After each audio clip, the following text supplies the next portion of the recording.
Ils ont pris Alger pour l'or et effacé l'histoire pour le garder.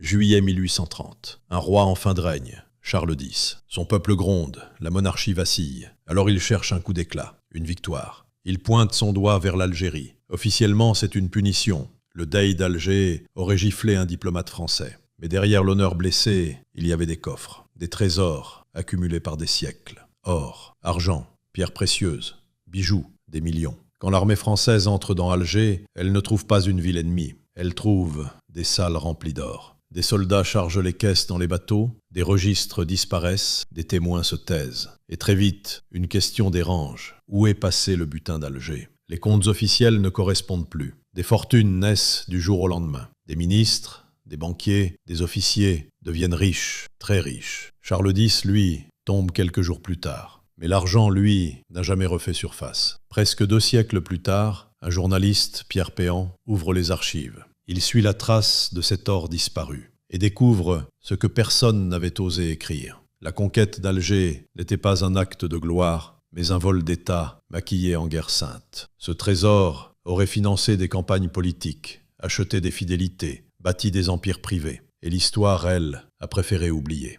Parce qu'au fond, chaque empire commence rarement par une idée. Souvent, il commence par un pillage.